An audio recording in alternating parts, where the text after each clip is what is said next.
ብኮምፒውተርና ተጠቂምና ከመይ ጌርና ኢና ዝተፈላለዩ ካልኩሌሽንስ ወይ ድማ ቅማረታት ናይ ቁጽሪ ክንሰርሕ ንኽእል።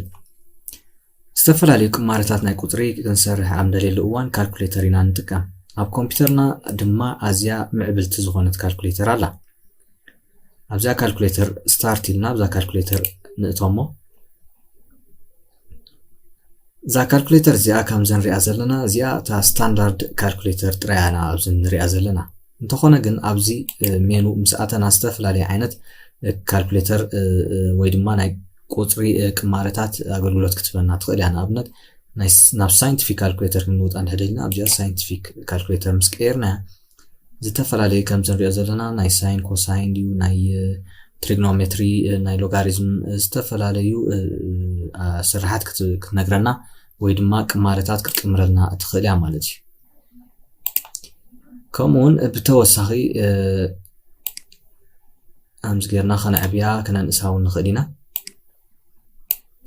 እዛ ሳይንቲፊክ ካልኩሌተርና ዝፀንሐ ድማ ናብ ስታንዳርድ ካልኩሌተር ክንውጣ እንድሕደሊና ኣብዚያ ንኣቱ እንተደኣ ደሊና ናይ ፕሮግራመር ዝጥቀሙሉ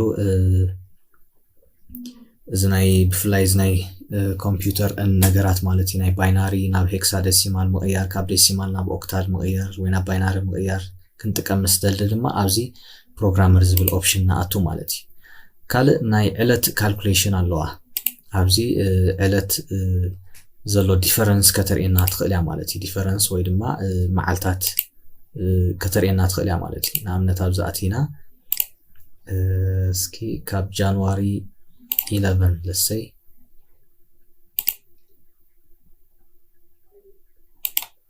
ካብ ጃንዋሪ 1 ክሳብ ፌብሩዋሪ 11 ዘሎ ናይ መዓልታት ዲፈረንስ ክንደይ ምዃኑ ኣብዚ ካልኩሌት ክትገብረልካ ትኽእል እያ ማለት እዩ። 41 ዴይስ ከም ዘሎ ይነግረካ ኣሎ።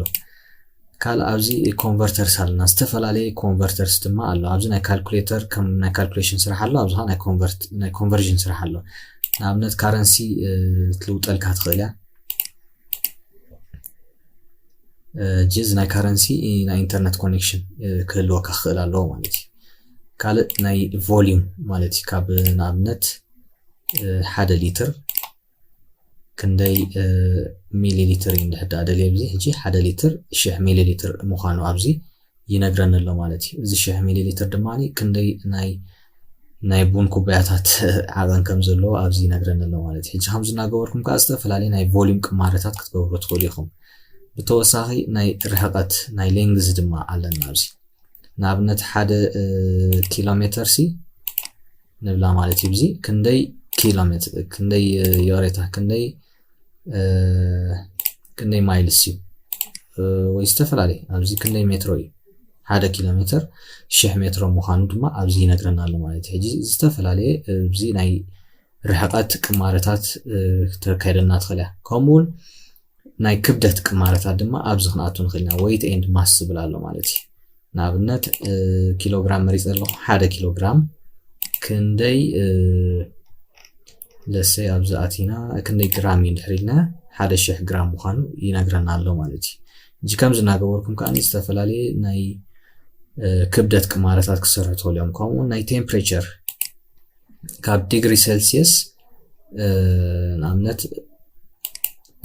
100 ዲግሪ ሴልሲየስ ክንደይ ፋራንሃይት ምዃኑ ቸክ እንድሕር ክትገብር ደሊኻ ኣብዚ ክትኣቱ ትኽእል ኢኻ። ወይ ክንደይ ከልቪን ምዃኑ ቸክ ክትገብር እንድሕር ደሊኻ ኣብዚ ክትኣቱ ትኽእል ኢኻ ማለት እዩ። ሕጂ ከምዚ ጌርኩም ከዓ ናይ ቴምፕሬቸር ኮንቨርዥን ክተካይደልኩም ትኽእል እያ። ከምኡውን ናይ ኤነርጂ ኮንቨርዥን ድማ ኣለና።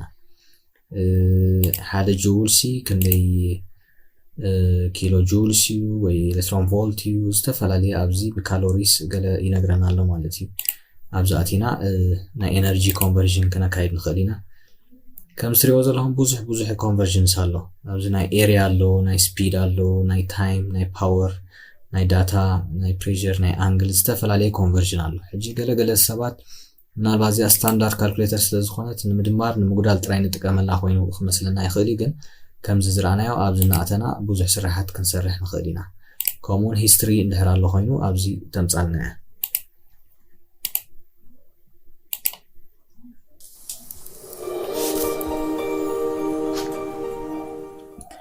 ሕራይ እምበር ሕጂ ድማ ኣብ ዴስክቶፕና እንሪኦም ኩሎም ዓይነት ኣይኮንስ ንበሎ ዋላ ትሕዝቶታትና እቲ ትሕዝቶታት እዚ ኣይኮንስ ኩሉ እዚ ናይ ዴስክቶፕና ትርኢት ከመይ ጌርና ናቱ ሪዞሉሽን ንቕይሮ ክንርኢና ማለት እዩ መጀመርታ ስታርት ንኣቱ ብድሕሪኡ ብዚኣ ሴቲንግስ ንኣቱ ሕጂ እዚ ከመይ ጌርና ስክሪን ሪዞሉሽን ናይ ኮምፒውተርና ንቕይሮ እዩ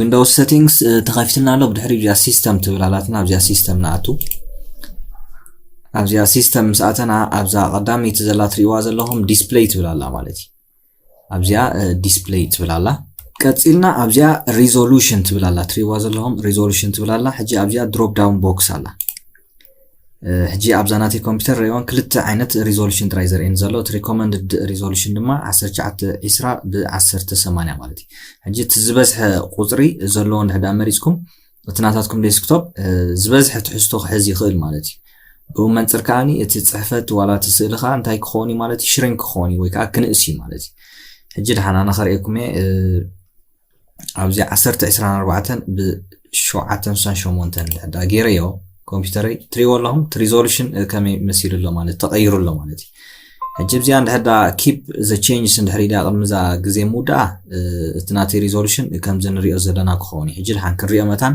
ኪፕ ቼንጅስ ክብላ እየ ረይዎ ሕጂ እቲ ሪዞሉሽን ትሪእዎ ኣለኹም ከመይ መሲሉ ኣሎ ማለት እዩ እቲ ትሕዝቶ ኣብቲ ኮምፒውተረይ ዝርአ ከመይ መሲሉ ኣሎ ትሪእዎ ኣለኹም ከምዚ ፅልግልግ ኢሉ ኣሎ ዋላ ኣብዚ እውን ይነግረኒ ኣሎ ፊክስ ኣፕስ ዛት ኣር ብለሪ ይብለኒ ኣሎ ማለት ከምዚ ሕውዙ ዝብል ዓይነት እንድሕር ኮይኖም ሲ ኣብዚ ፊክስ ክበሮም እዩ ዝብል ዘሎ ሕጂ የስ ኦፕን ሴቲንግስ ኖ ኤንድ ዱ ኖት ሾው ኣጌን ለርን ሞር ዝብል ኣሎ ሕራይ የስ ክብለ ኣፕላይ ክብለ ብለሪ ኮይኑ ኣሎ እቲ እዚ ኣይኮንስ ትሪእዎ ኣለኹም ገጂፉ ገለ እዩ ዘሎ ማለት እዩ ሕጂ ምስ ግጅፊ ዘለዎ ከዓኒ ስለምንታይ እቲ ዝወሓደ ሪዞሉሽን መሪፅና ስለ ዘለና እዩ ሕጂ እቲ ሪዞሉሽን ናትና ከዓኒ እንድሕር ክንቅይሮ ደሊና ኣብዚ ሪኦ ሕጂ እቲ ብለሪ ይዕርዮ ዝበለትና ኣፕላይ ዝበል እኳ ኣብዚ ኣምፅያትልያ ኣላ ኣድቫንስ ስኬሊንግ ሴቲንግስ ፊክስ ስኬሊንግ ፎር ኣፕስ ዝብል ኣሎ let windows try to fix apps so they are not blurry ይብል ኣሎ ኣብዚ እንድሕር ኦን ገይረ ሕጂ እቲ ዊንዶውስ ባዕሉ ክዕርዮም ክፍትን እዩ ማለት እዩ ሕጂ እቲ ሪዞሉሽንኩም ዝተፈላለየ ክመፀኩም እንዲሁ እታ ሪኮመንድድ እትብል ዘላታ ኣብኣ ኣቲኹም ክትቅይርዎ ክትክእሉ ኣለኩም ማለት እዩ ሕጂ ኣነ ዝናተይ ገይረዮ ዘለኹ ኣይፈተኽዎን ዘለኹ ክቕይሮ እየ ኣብ ስታርት ኢለ ሴቲንግስ ክኣቱ እየ ፍታ ዝኣተናያ ማለት እዩ ቀፂለ ትሪእዎ ኣለኹም ዋላ እዚ ከመይ ኢሉ መፂ ኣሎ ኣብዚ ሲስተም ክኣቱ እየ ኣብዚኣ ዲስፕሌይ ምስ ኣተኹ ኣብዚኣ ሪዞሉሽን ሕጂ እቲ ናተይ ናይ ኮምፒውተር ሪኮመንድድ ዝብለኒ ዘሎ ትሪእዎ ኣለኹም ንዑ ተመረፅኩሞ ዝሓሸ እዩ ኣነ ሕጂ ናብታ ዝነበረታ ክመልሰ 1920 ብ1080 ክገብሮ እየ ሕጂ ነዚ ኪፕ ቼንጅስ ክብላ እየ ጀርያው ንፁር ይረአየኒ ኣሎ እቲ ፅሕፈት ካልኣይ ነገር እቲ ስክሪነይ ከዓብ ስለ ዝኾነ ብዙሕ ትሕዝቶ ከዓኒ ክሕዘለ ይኽእል ማለት እዩ ሕጂ ኣብዚኣ እናኣተኹም እቲ ሪዞሉሽን ናይ ኮምፒውተርኩም ክትቅይርዎ ትኽእሉ ኢኹም ማለት እዩ ሕጂ እቲ ሪዞሉሽን ናተይ ዓብ ስለ ዝኾነ እዘን ኣይኮንስ ዋላ እንድሕር ዝተውዒልኩምለን ንእስ ኢለን መፅአን ኣለዋ ማለት እዩ ሕጂ ሪዞሉሽንኩም ክዓቢ ከሎ እቲ ትሕዝቶኹም እቲ ናይ ስክሪንኩም ትሕዝቶ እንታይ ይኸውን ይንእስ እንድሕር እቲ ሪዞሉሽንኩም እንድሕር ንእሹ ከዓኒ እቲ ትሕዝቶ ዝረአየና ከዓኒ ይገጅፍ ወይ ድማ ፍሪ ይብል ማለት እዩ ሕጂ ሪዞሉሽን ከምዚኣ ጌርና ክንቅይር ንኽእል ኢና